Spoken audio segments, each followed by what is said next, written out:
Hi, I'm Aidan Barton, and this is a story about how I found out I was born and raised in a small town. I grew up in a town called Oak Harbor. It is about 40 minutes away from Bowling Green and closer to the lake. The town itself was not even classified as a town, but as a village with roughly 3,000 people in it.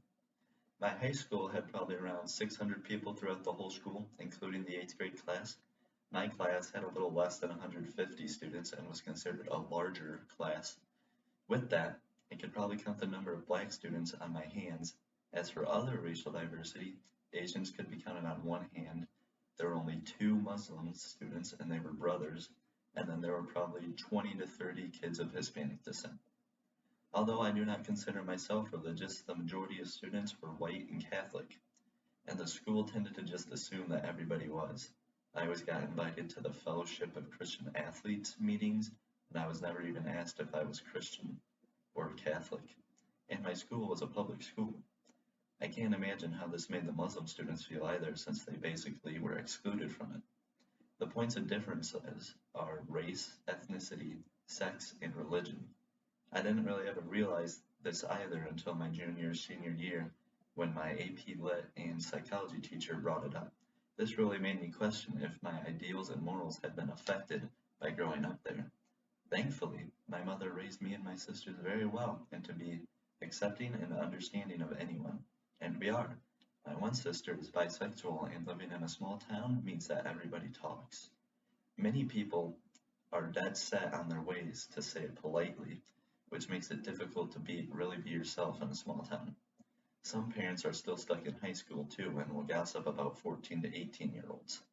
It's sad in so many ways that parents do that, and I'm not sure if it's exclusive to small towns, but it definitely happens in them. That is one major reason why kids feel that they can't fully express themselves. Now, not all parents do this, and not all kids feel this way, but it definitely affects some of them.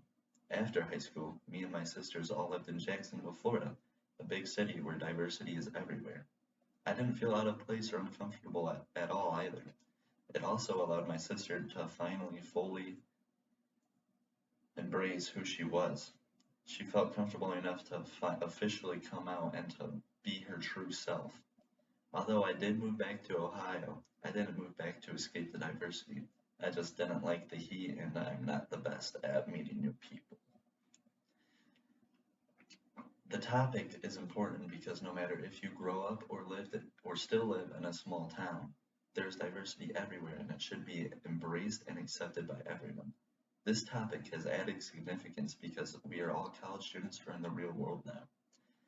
In these new situations, there is much more diversity than where some of us have grown up. Everyone should embrace it and accept everyone for who they are too. I hope the audience can learn that not everyone has known diversity and that although small towns can try and shape someone a certain way, that is no excuse to live like that or to be prejudiced.